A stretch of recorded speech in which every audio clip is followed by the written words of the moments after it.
Pasal 7 ayat 7. Mempelai pria. Sosok tubuhmu seumpama pohon korma, dan buah dadamu gugusannya. Ayat ini mengungkapkan perasaan dari mempelai pria ketika melihat gadis yang dikasihinya. Pernahkah kamu membayangkan di tengah keramaian pasar, di tengah lalu lalang orang, kamu melihat seorang yang kamu kasihi? Apa yang kamu rasakan? Kekasih Tuhan, inilah perasaan Tuhan Yesus sang mempelai pria ketika dia melihat dirimu walau di tengah keramaian sekalipun. Yang dia lihat adalah bagai pohon korma, sebuah pohon yang menjulang tinggi di tengah padang pasir. Manusia lain yang ada di sekitarmu hanyalah seperti pasir mati, tetapi dirimu adalah seperti pohon korma yang memberi kehidupan. Buahnya manis, menunjukkan hasil yang menyenangkan. Ingatlah kekasih Tuhan, kamu tidak sama dengan yang lain. Kamu berbeda. Panggilanmu sangat spesial. Padamu ada sorotan cahaya surga yang membuat segenap tentara surga mengamati dan ingin melihat. Perbuatan baik apalagi yang kamu buat yang membuat sang mempelai tertarik. Buah dada sebagai gugusan melambangkan hati sang kekasih yang murni dan tulus, merupakan buah roh yang mengalir keluar dari dirimu. Pasal 7 ayat 8 sampai 9a. Mempelai pria. Kataku, aku ingin memanjat pohon korma itu dan memegang gugusan-gugusannya. Kiranya buah dadamu seperti gugusan anggur, dan nafas hidungmu seperti buah apel. Kata-katamu manis bagaikan anggur. Kesucian dan ketulusan hati bukanlah hasil yang diperoleh dengan instan.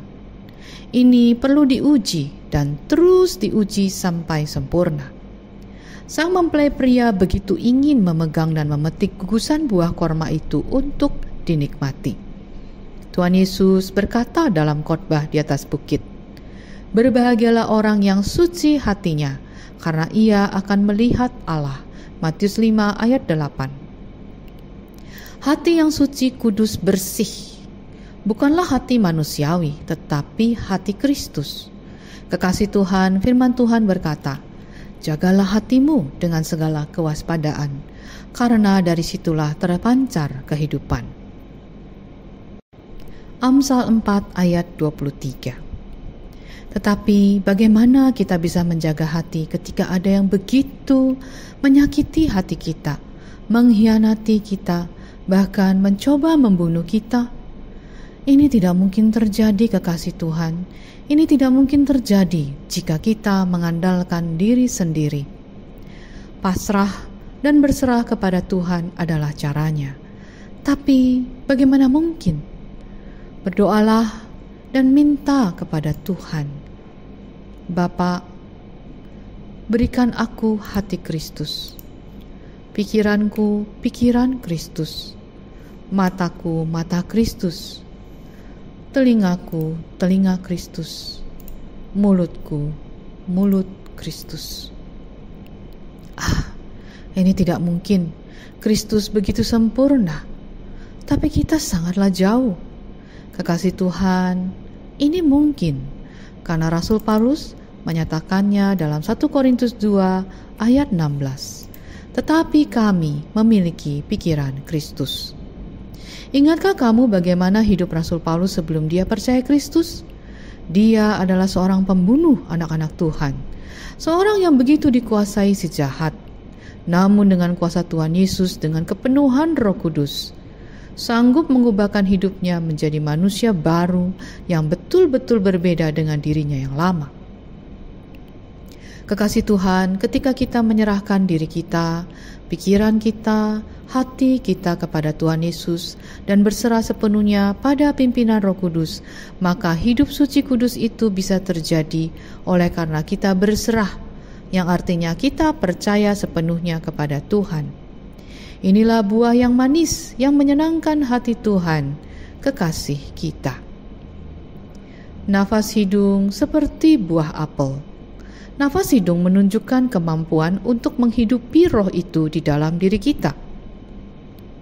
Kemampuan untuk membedakan roh. Buah apel adalah buah yang sangat bergizi dan bermanfaat.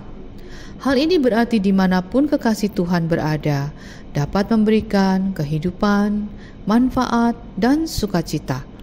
Hanya oleh pimpinan Roh Kudus semua itu bisa terjadi.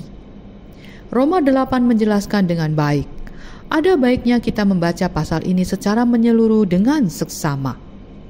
Beberapa ayat yang menyatakan bahwa hidup yang dipimpin roh membawa kehidupan ada pada ayat berikut.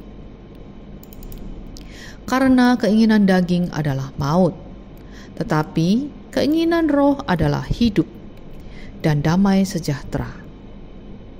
Tetapi kamu tidak hidup dalam daging, melainkan dalam roh. Jika memang roh Allah diam di dalam kamu. Tapi jika orang tidak memiliki roh Kristus, ia bukan milik Kristus. Roma 8 ayat 9. Sebab itu, jika kamu hidup menurut daging, kamu akan mati. Tetapi jika oleh roh, kamu mematikan perbuatan-perbuatan tubuhmu, kamu akan hidup. Roma 8 ayat 13. Pasal 7 ayat 9b. Kata mempelai pria, ya, anggur itu mengalir kepada kekasihku dengan tak putus-putusnya, melimpah ke bibir orang-orang yang sedang tidur. Terkait dengan ayat sebelumnya yang menyatakan bahwa buah dada kekasih Tuhan bagaikan buah anggur yang mengalir tak putus-putusnya, melimpah ke bibir orang-orang yang sedang tidur. Hati yang suci kudus, yang murni tanpa maksud tersembunyi, bagaikan anggur yang mengalir melimpah, memberi minum orang-orang yang sedang tidur. Anggur menunjukkan darah Kristus yang tercurah bagi semua orang. Anggur yang menghangatkan dan memperlancar peredaran darah bagi mereka yang meminumnya. Darah Kristus yang tercurah sanggup memberi kehidupan. Orang-orang yang sedang tidur menunjukkan orang Kristen yang hidup secara duniawi, tidak memiliki kepekaan terhadap roh, kaya akan pengetahuan firman, namun miskin dalam hubungan pribadi dengan Tuhan Yesus, sehingga tidak tahu kapan Tuhan akan datang. Orang-orang yang menganggap kedatangan Tuhan seperti pencuri. Ini bisa terjadi karena tidak adanya hubungan dengan Tuhan, tidak percaya atau tidak mendengar akan pribadi Tuhan Yesus, sehingga mereka menganggapnya seperti pencuri, bukan sang kekasih. Kitab 1 Tesalonika 5 menjelaskan dengan sangat baik mengenai hal ini. 1 Tesalonika 5. Pada awalnya Rasul Paulus menuliskan bahwa karena kamu tahu benar-benar bahwa hari Tuhan datang seperti pencuri pada malam. Maksudnya tiba-tiba, tidak terduga. Namun di ayat 4 dikatakan, tetapi kamu, saudara-saudara, kamu tidak hidup di dalam kegelapan, sehingga harimu itu tidak mendatangi kamu seperti pencuri, karena kamu semua adalah anak-anak terang dan anak-anak siang. Kita bukanlah orang-orang malam atau orang-orang kegelapan.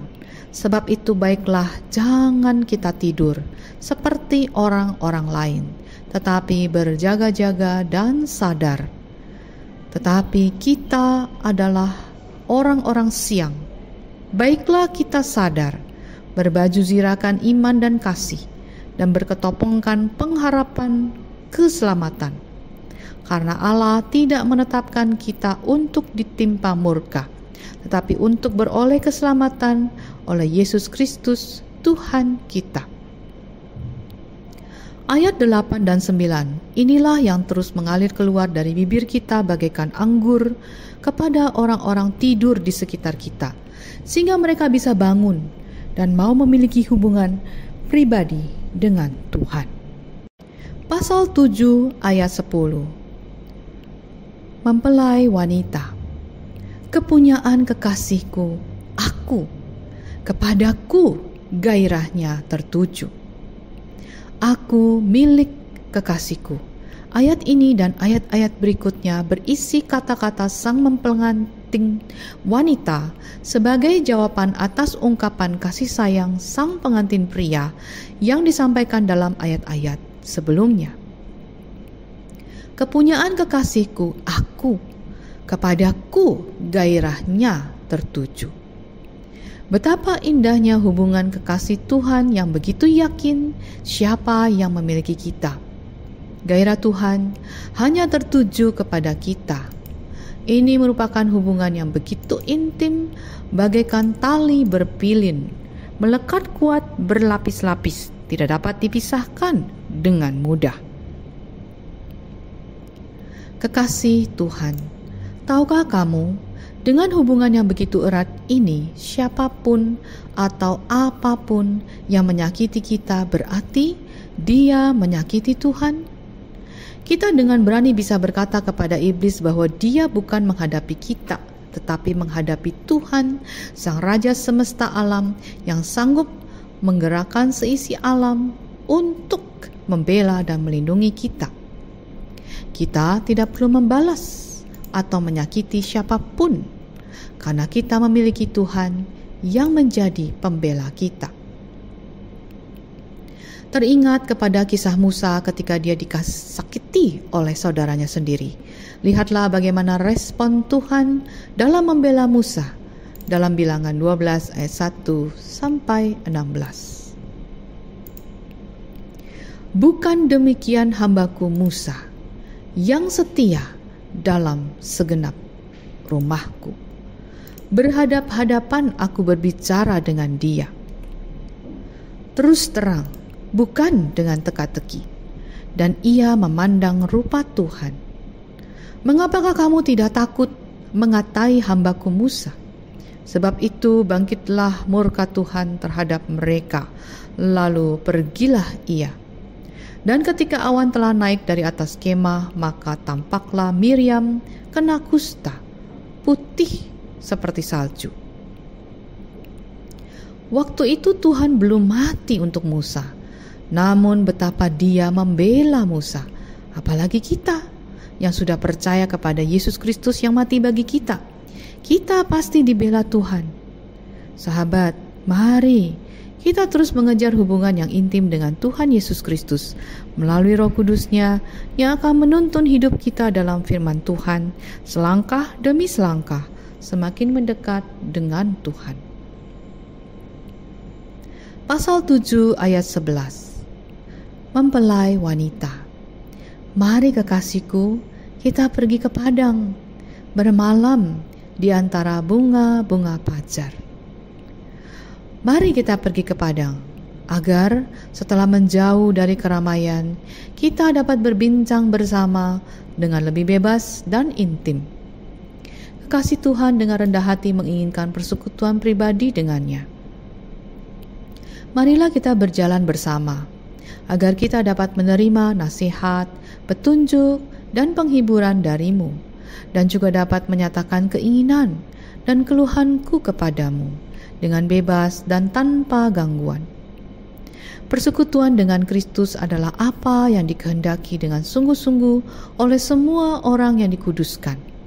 Dan mereka yang ingin berbicara dengan Kristus harus pergi dari kebisingan dunia ini. Dimanapun kita berada, kita dapat menjaga persekutuan dengan Allah. Kita dapat memulainya di pagi hari, memulai setiap hari bersamanya, mencarinya pagi-pagi sekali, mencarinya dengan tekun. Tempat yang paling menyenangkan di dunia tidak akan memuaskan kecuali Sang Kekasih ada di sana. Pasal 7 ayat 12. Mempelai wanita. Mari kita pergi pagi-pagi ke kebun anggur dan melihat apakah pohon anggur sudah berkuncup, apakah sudah mekar bunganya, apakah pohon-pohon delima sudah berbunga. Di sanalah aku akan memberikan cintaku kepadamu. Marilah kita bangun pagi-pagi sekali ke kebun anggur. Setelah bermalam di padang atau di antara bunga-bunga pacar, kebun anggur menunjukkan gereja yang dibedakan dari dunia, ditanami dengan pohon anggur yang subur, dipagari oleh kuasa yang maha kuasa. Di sini kekasih Tuhan mengajak untuk bangun pagi-pagi sekali. Pagi-pagi sekali, karena rindu mendapatkan kesempatan pertama dan kesempatan paling tepat untuk mengunjungi orang-orang kudus dalam awal situasi yang mereka alami, untuk mengetahui keadaan dan kondisi mereka. Dan dalam kunjungan tersebut, kekasih Tuhan membawa Kristus bersamanya. Marilah kita lihat apakah pokok anggur itu berbunga. Orang-orang yang benar-benar percaya kepada Kristus, yang meskipun lemah dan tidak berharga dalam diri mereka, namun dicangkokkan ke dalam Kristus. Pokok anggur yang benar menghasilkan buah dan menjadi berbunga dalam kasih karunia dan pekerjaan baik. Tentang berbunga atau berbunganya pokok anggur. Di sanalah aku memberikan cintaku kepadamu.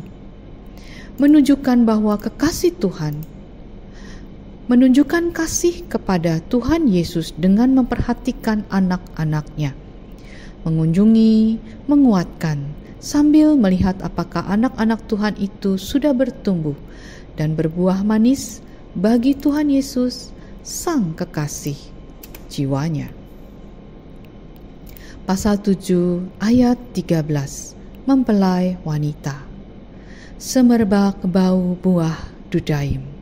Dekat pintu kita ada pelbagai buah-buah yang lezat, yang telah lama dan yang baru saja dipetik. Itu telah kusimpan bagimu, kekasihku, mempelai wanita. Kekasih Tuhan mengajak sang mempelai masuk ke pintu rumah yang harum.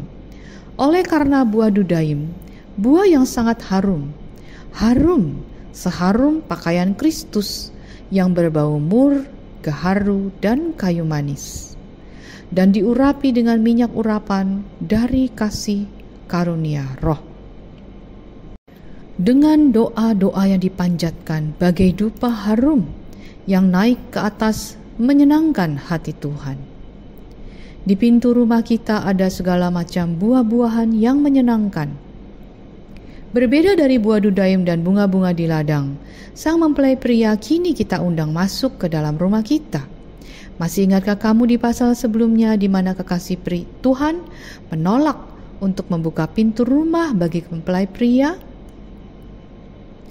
Ada suatu kebiasaan di banyak negara untuk menghiasi tiang-tiang pintu rumah orang yang baru menikah dengan cabang-cabang pohon dan buah-buahan dan bunga-bunga.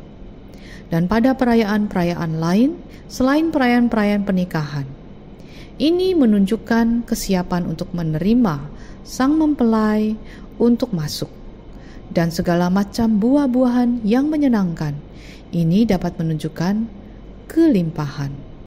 Segala macam buah-buahan yang lezat menunjukkan kelimpahan, keragaman, dan keunggulan berkat-berkat kasih karunia dan kasih karunia roh yang dimiliki kekasih Tuhan. Yang baru dan lama menunjuk kepada kelimpahan kasih karunia dan berkat-berkat di dalamnya yang tersimpan di dalam Kristus sejak dahulu kala. Dan daripadanya selalu ada persediaan baru, atau lebih tepatnya ajaran-ajaran dari perjanjian lama dan perjanjian baru, yang dalam hal materi dan hakikat adalah sama, yaitu mengenai Kristus dan karyanya yang telah selesai di atas kayu salib. Di mana dalam perjanjian lama, pelayanan mereka adalah gambaran dan bayangan dari apa yang ada di surga. Mereka mempersembahkan korban dan persembahan terus-menerus sampai korban yang sejati datang, yaitu Kristus Yesus yang mempersembahkan tubuhnya sendiri untuk menebus dosa-dosa kita. Ibrani pasal 8. Buah ini kita simpan dalam hati, pikiran, dan ingatan untuk bisa dikeluarkan dan digunakan pada waktu dan musim yang tepat untuk semua orang percaya. Semuanya untuk kehormatan dan kemuliaan Kristus, Pencipta dan Pemberi semuanya itu. Penghormatan dapat ditunjukkan dengan kebiasaan untuk menyimpan buah-buah bagi yang kita kasihi.